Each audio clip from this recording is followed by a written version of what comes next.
Limited के बारे में आपने देखा होगा कि स्टॉक है जो कि फ्राइडे के दिन काफी बड़ी गिरावट भी दिखाया है, बट यहाँ पे कुछ ऐसी खबर निकल के आई है कि जो कि आने वाले टाइम में गेम चेंजर साबित हो सकती हैं। बट इसके साथ साथ अपने जो इंडियन मार्केट है उस पे इम्पैक्ट पड़ता है यूएस मार्केट का भी। तो यहाँ पे यूएस में कुछ बड़ी गिरावट देखने को मिल रही है, चाहे आप इंडेक्स देख लीजिए क्योंकि वहाँ पे रिसेशन की बात करी जा रही है। यहाँ पे अब रेट कट की भी बात कही जा रही है, जिससे क्या होगा कि इन्फ्लेशन हाई होगा और उसकी वजह से मार्केट तगड़ा टूटता हुआ दिखाई दे रहा है। उसका इम्पैक्ट अपने हो सकता है इंडियन मार्केट में भी दिखाई दे। तो चलिए गाइस शुरू करते हैं हम अपना वीडियो। साथ ही अगर आप लोग हमारे वीडियो के माध्यम से थोड़ी सी भी हेल्प हो रही हो तो प्लीज आप हमारे चैनल को सब्सक्राइब जरूर करें। साथ ही गाइस हम अपने चैनल पे गिव अवे का प्रोग्राम चला रहे हैं, जिसमें गाइस हमने 3 प्राइज सिलेक्ट कर रखे हैं जो कि आपके हेल्थ को देखते हुए, और जिसमें गाइस हमने अपना फर्स्ट प्राइज रखा हुआ है साइकिल, सेकंड प्राइज रखा हुआ है smart watch and third prize रखा हुआ है स्पोर्ट शूज। ये तीनों तीनों गाइस आपके हेल्थ के लिए बहुत अच्छे हैं। और बस आपको यहाँ पे करना क्या होगा कि गाइस आप हमारे चैनल को सब्सक्राइब करना है। और हमने अपने जो चैनल का टारगेट रखा है 1 लाख सब्सक्राइबर का टारगेट रखा हुआ है। जैसे ही गाइस वो पूरा होगा हम आपको ये तीनों प्राइज हमारे जो लकी सब्सक्राइबर होंगे उनको देने वाले हैं। और ये गाइस आपके लिए बहुत बड़ा काम नहीं है, आप चाहें तो इसको 6 महीने में, साल भर में जब भी आप करवाना चाहें तो करवा सकते हैं। सो गाइस प्लीज आप हमारे चैनल को सपोर्ट करिए। और इसमें पार्टिसिपेट करिएगा। फ्राइडे का मार्केट बहुत ज़्यादा खराब था। आप देख सकते हैं निफ्टी 50 में करीबन 300 पॉइंट्स की डाउन साइड देखने को मिली और बैंक निफ्टी में 213। और सबसे ज़्यादा यहाँ पे टूटता हुआ दिखाई दिया निफ्टी आईटी। और यहाँ पे स्मॉल कैप के इंडेक्स में भी पिटाई देखने को मिली है करीबन 320 पॉइंट्स की। यूएस में कुछ जॉब से रिलेटेड डेटा निकल के आए हैं, लगभग 3% वीक जॉब डेटा, मतलब कि लोगों के पास जॉब नहीं हो, इसकी वजह से इंडेक्स टूटता हुआ दिखाई दे रहा है। दे रहे हैं आप देख सकते हैं कि 10% और लगभग लगभग 2022 के बाद है जो कि इस तरीके की गिरावट दिखाई दी है। कुछ ऐसे स्टॉक हैं जिनमें नाम आया है बाइंग का, जिसमें यस बैंक का भी नाम शामिल है। और आप देख सकते हैं कि यस बैंक, टाटा मोटर और एसबीआई। बताया जा रहा है कि यहाँ पे यूएस फेड है जो कि यहाँ पे ट्रिगर दे चुका है रेट इंटरेस्ट कट करने का। तो यहाँ पे एक बड़ी होप निकल के आई है खासकर बैंकिंग सेक्टर के लिए। कुछ करते हैं यस बैंक के शेयर को, तो रिसेंटली 2 क्वार्टर से बहुत ही ज़्यादा अप और डाउन देखने को मिल रहा है। मतलब स्टॉक कभी तो बहुत ऊपर भाग जाता है, कभी बहुत ज़्यादा प्रॉफिट बुकिंग भी हो जाती है। तो यहाँ पे इस समय ये काफ़ी समय के बाद हो रहा है, जब से यस बैंक में बहुत बड़ा फ्रॉड हुआ था उसके बाद ऐसा रिएक्शन दिखाई दे रहा है। और यहाँ पे जो टारगेट है इस समय दिए जा रहे हैं 32-33 रुपए के आसपास, और हमें स्टॉप लॉस लगा के रखना है 24.5 का।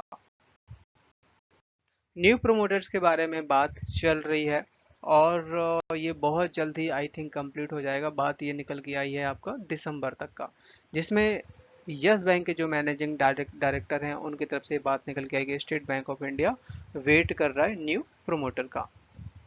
पर यहाँ पे अभी भी बात पूरी क्लियर नहीं हो रही है कि 51% तक का स्टेक, क्योंकि 24 के आसपास तो एसबीआई के पास में है, बाकी और जो दूसरे बैंक हैं उनके पास 10-15% तक का स्टेक है। बट 51% तक का स्टेक कैसे पूरा होगा? आई थिंक हो सकता है जो रिटेल इन्वेस्टर है यहाँ पे वो भी बेच के जा सकते हैं। जैसे कि अगर आप कंपेयर देखेंगे क्वार्टर बाई क्वार्टर का, तो यहाँ पे रिटेल इन्वेस्टर बहुत सारे स्टेक बेच रहे हैं। और अगर आप यहाँ पे ध्यान देंगे कि यस बैंक के जो ब्रांचेस हैं, यस बैंक के जो एम्प्लॉय हैं बहुत ज़्यादा हैं और बहुत जगह इनकी ब्रांचेस भी फैली हुई हैं। तो इसी चीज़ का यहाँ पे फ़ायदा उठाने के लिए बाहर के जो वीडर हैं वो तैयार बैठे हैं। बट कुछ आरबीआई की जो कुछ ऐसी गाइडलाइन है जिसको फुलफिल नहीं कर पा रहे हैं। एक्चुअली में आरबीआई की जो गाइडलाइन है उसके हिसाब से स्टेक केवल 10% और मैक्सिमम 15% ही होना चाहिए। बट यहाँ पे बात हो रही है 51% तक की। तो 51% तक के स्टेक के लिए अगर आरबीआई की तरफ से अप्रूवल मिलता है, फिर मेन बात ये निकल के आती है कि बाहर के ये लोग कब तक होल्ड करेंगे ये 51% स्टेक को। क्योंकि स्पेशली यस बैंक के लिए गाइडलाइन का जो है आरबीआई हो सकता है कि कुछ परमिशन भी दे दे, क्योंकि बैंक डूबने के कगार में था और अगर बैंक को अच्छे हालात में ले जाना है तो यहाँ पे कुछ स्पेशल परमिशन भी मिल सकती है।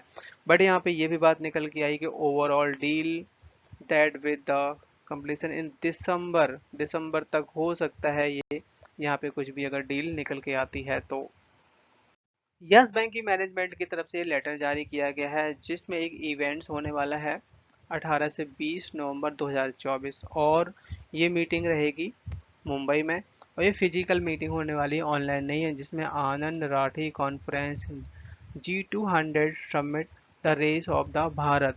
तो इसमें ये मीटिंग होगी और इस मीटिंग के तहत बहुत ज़्यादा यस बैंक अपना एडवर्टाइजमेंट जो कि काफ़ी लंबे समय तक करता चला आ रहा है, और इसमें भी यही मेन मुहिम चलाई जा रही है कि यस बैंक की और भी ज़्यादा पब्लिसिटी करी जाए। अभी रिसेंटली ओलंपिक चल रहे हैं जिसमें यस बैंक उसमें ऑलरेडी पार्ट ले चुका है।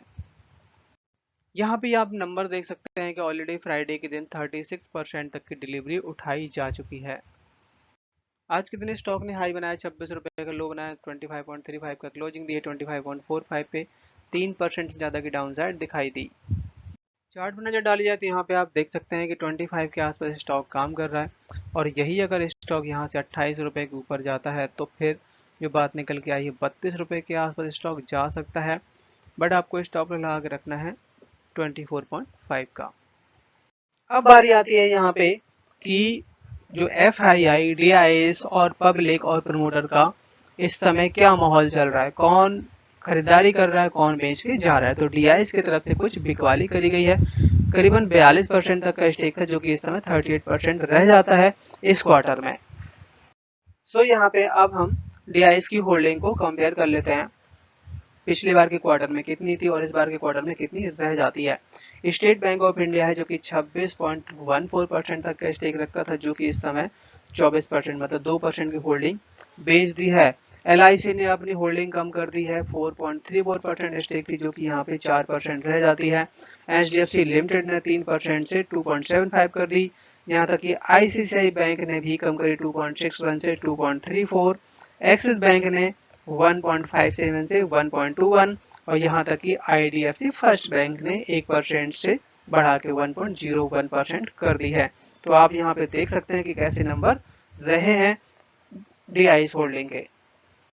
FII ने यहाँ पे बहुत अच्छी खरीदारी करी है, आप देख सकते हैं कि 22% तक का स्टेक था मार्च के महीने में, जो कि इस समय 27% तक पहुंच चुका है। पब्लिक है जो कि दिसंबर के महीने में 34% तक का स्टेक था, 36% तक का स्टेक बढ़ा दिया मार्च 2024 में, जो कि इस समय जून के महीने में करीबन 35% रह जाता है।